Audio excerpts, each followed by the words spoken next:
तो जहर नहीं खा गया। अब इस शंकर जी अपने अधीन थोड़ी है, तो वो तो रामाधीन है, और जो व्यक्ति रामाधीन हो जाता है उसका जहर क्या गुलाब पाएगा? अच्छा करो तो जहर कोई भी पी सकता है, जहर लक्ष्मण पिएगा तो नहीं मरेगा, चापी के देख ले। तब पियो तो विश्वास भी तो होना चाहिए। अब तुमको जहर पीने से डर लगता है तो इसका मतलब तुम्हारा विश्वास कमजोर है, और जिस भक्त का विश्वास भगवान से कमजोर होता है वो जहर तो जहर आग को नहीं छू सकता।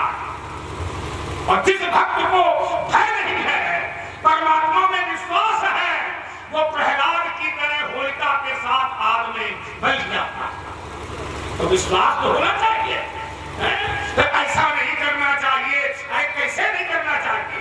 करके देखो तब उसका आनंद दूसरा है। जब स्वयं में शक्ति नहीं है, स्वयं में विश्वास नहीं है, तो तुम आग को छू नहीं सकते हो, जहर को स्पर्श नहीं कर सकते हो।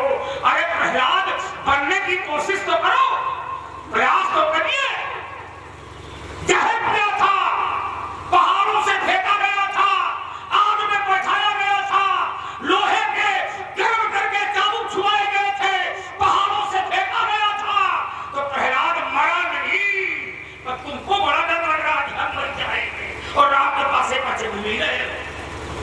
अरे राम के साथ चलने वाला तुझे कह देता है कि चाहे हमें आदि में डुबा दो, राम के साथ में है।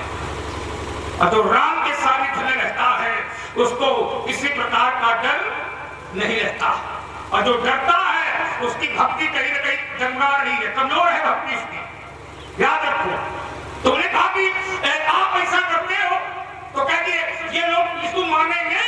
मैंने पहले कह दिया था कि परशुराम जो करे वो कोई न माने, कोई न करे। परशुराम का चरित्र सुनने योग्य है लेकिन जीवन में उतारने योग्य नहीं है। तो तुमने कहा कि ऐसा कोई नियम तो बहुत है। नियम, अगर नियम की बात करोगे तो शंकर जी ने गणेश का सत्कार किया था, शंकर जी ने फिर गणेश का सत्कार दिया, वीरभद्र ने राजा दक्ष का सत्कार दिया। तो क्या जोड़ा नहीं गया? क्या जोड़ा गया? गणेश के मुख में गणेश का सिर लगाया गया हाथी का, और दक्ष के सिर में लगाया गया बकरे का।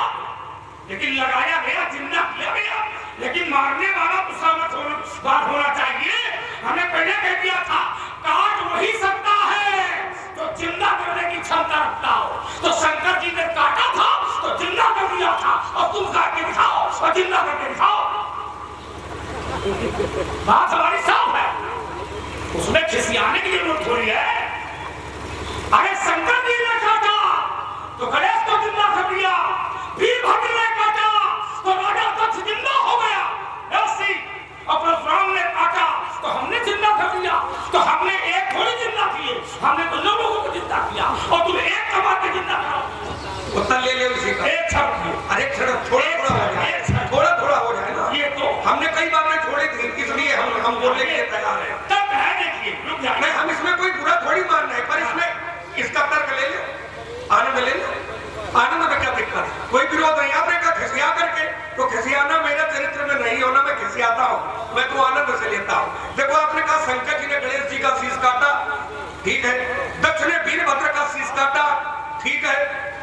आपने कहा वैसे मैंने भी अपनी माँ का शीश काटा, क्या ये भी ठीक है? ये ठीक नहीं है। अब क्यों नहीं है? अब इसका छोटा सा उत्तर है। गणेश जी का शीश शंकर जी ने काटा, वीरभद्र का शीश, दक्ष का शीश वीरभद्र ने काटा, तो शंकर जी ने गणेश जी का काटा, तो गणेश जी शंकर जी के क्यों है? शंकर जी गणेश जी के क्यों है? पिता है, तो पिता तो बेटे को मार सकता है, ये अधिकार है।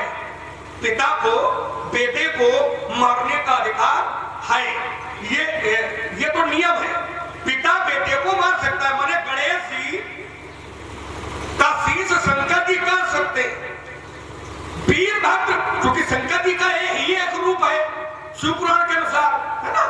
तो वीरभद्र ने दक्ष का शीश काटा है, ये भी ठीक है, क्योंकि दक्ष छोटे और वीरभद्र बड़ा है, तो बड़ा तो छोटे को मार सकता है, लेकिन क्या छोटा बड़े को मार सकता है? ये नियम नहीं है। बात इतनी चीज है केवल कि शंकर जी गणेश जी का काट सकते हैं, लेकिन हम लोग अपनी माँ का शीश नहीं काट सकते हैं। क्यों? क्योंकि शंकर जी है पिता और गणेश जी है बेटा। तो बाप या पिता अपने बेटे को तो मार सकता है, लेकिन बेटा पिता को आनंद ले। बहुत बहुत साधुवाद है आपकी बुद्धि को, और जो लोग यहाँ तक पहुँच गए हों लक्ष्मण की बुद्धि पर, उनको भी साधुवाद है कि लक्ष्मण ही बदनाम हो रहा है। लेकिन मैं नहीं मानूंगा, क्योंकि शंकर जी ने जब गणेश का सर काटा था तो शंकर जी ये जानते थे कि मेरा बेटा, तो फिर तो घोड़ी कैसे आ रहा है? अब उत्तर ले लो, उत्तर ले लो, उत्तर ले लो, उत्तर ले। हाँ, जानते थे गणेश जी का जब शीश काटा तो वो जानते थे। अच्छा एक बार और मान लियो, क्योंकि गणेश जी है भगवान और भगवान से बड़ा कोई नहीं होता है, ऐसा मान लियो। तो बड़ा छोटे को मार सकता है, लेकिन छोटा बड़े को नहीं मार सकता। शंकर जी है बड़े और कितने बड़े हैं उसके लिए रुद्राष्टक कहता है व्यास जी। आप आ गए हैं, बड़ी आंखें अच्छी लग रही हैं आपकी, इसलिए मेरी दो पंक्तियां आपके माध्यम से सभा के मध्य प्रस्तुत है। शंकर जी है बड़े, तो नियम क्या है? नियम और अपवाद में छोटा सा अंतर होता है। नियम यह है कि बड़ा छोटे को मार सकता है, लेकिन छोटा बड़े को नहीं मार सकता है। शंकर जी बड़े हैं तो शंकर जी हमको भी मार सकते हैं और हम उनकी मार को सहन करेंगे। शंकर जी, अब जैसे राम जी है तो राम जी हमको आंखें दिखा दे तो हम झुक जाएंगे, हम दब जाएंगे। हमारे पिताजी है, अगर पिताजी हमको डांट देंगे तो हम झुकेंगे, हम उनकी बात स्वीकार करेंगे। तो पिताजी को डांटने का अधिकार बेटे को है, लेकिन बेटे को अधिकार पिताजी को डांटने का नहीं है। बात इतनी आए केवल बेटा को केवल पूजने का अधिकार है, माता पिता को आंख दिखाने का अधिकार नहीं है। माता पिता तो बच्चे को आंख दिखा देंगे, जैसे लक्ष्मण ने एक बार गलत किया था। इसी सभा में मैंने क्रोध किया था, और जब क्रोध किया था तो शास्त्र कहता है, क्या कहता है कि लखन सकोप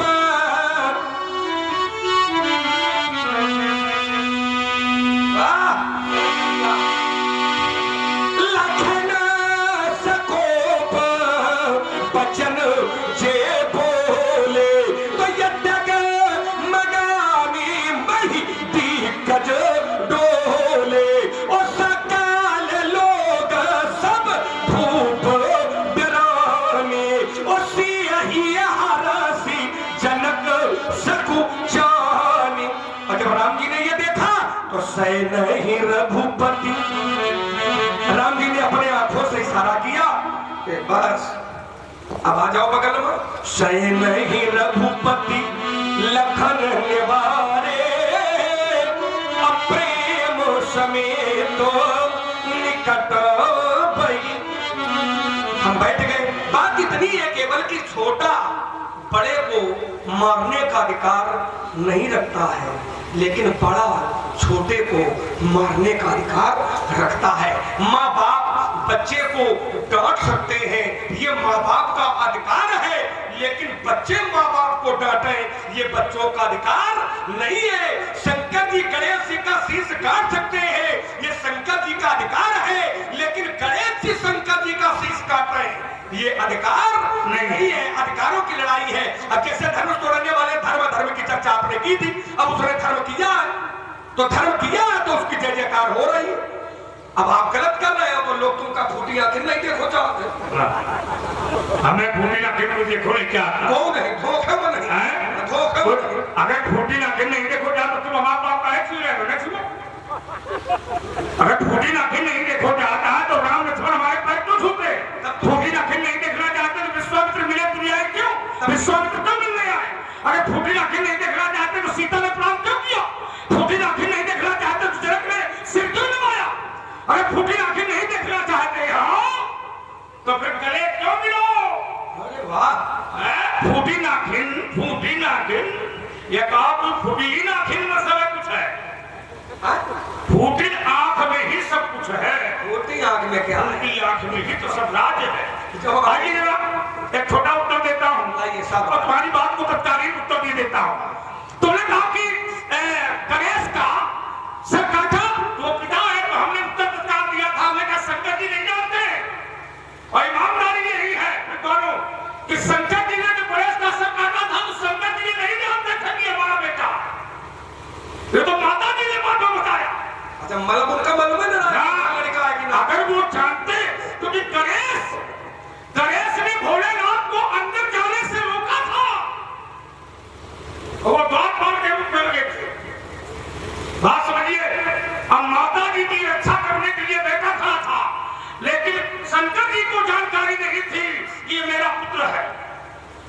क्योंकि उन्होंने बाद में कहा था और बाद में उन्होंने क्षमा भी मांगी है। पिता क्षमा मांगता है, ये संस्कारों का जन्म है। आगे जरा तुमने कहा कि छोटों को मारने का अधिकार नहीं है, बात समझना।